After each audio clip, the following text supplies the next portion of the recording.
படி நல்லா இருக்கு. நல்லா இருக்கு. இதுதான் அம்சமாக இருக்குது. வேற உங்கள் பேரே லெமன் சாதம். பேர் வேணாம். அதான் நீங்கள் செய்கிறது தான் கரெக்டு. லெமன் சாதம் பேருக்கு போட்டுக்கிட்டு அதெல்லாம் வேணாம். நாளைக்கு நீ அந்த இடத்துக்கு சாப்பாடு எந்த இடத்துக்கு போனா அந்த இடத்துக்கு சாப்பிட போனோம். நீ அந்த வீட்டில் என்ன பேர் இருக்கிறலாம் பேசுற, என்கிட்ட சாப்பிட வராது ஏன்றுவாங்க. அதனால நீங்க அதெல்லாம் யாரை பத்தி பேசாதீங்க. ஒன்றும் பேச நியூட்ரலாவே இருக்கிற சாமியாருங்க. எல்லாருமே நல்லா இருக்குதுப்பா, எல்லாருமே நல்லா இருக்குதுப்பா, சூப்பர்ப்பா எல்லாருமே சொல்லிட்டு அப்படியே போயிடுங்க. ஏன்னா பாவம் என்ன பண்றது, நாங்க இப்போ ஒரு நாள் வரும், நீங்களா எல்லாருமே பார்க்கணும். அதனால சொல்றேன் நான், நியூட்ரலாவே இருங்க. எல்லா சாப்பாடும் நல்லா இருக்குதுன்னுங்க. யாருக்கிட்டையும் இன்னொருத்தர் சாப்பாடு இன்னொரு குறை சொல்லக்கூடாது. எல்லாருமே நல்லா செய்யறாங்கன்னு சொல்லுங்க.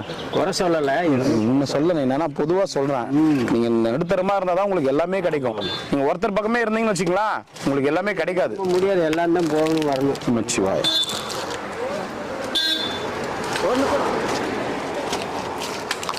கில்லு சாமந்தி.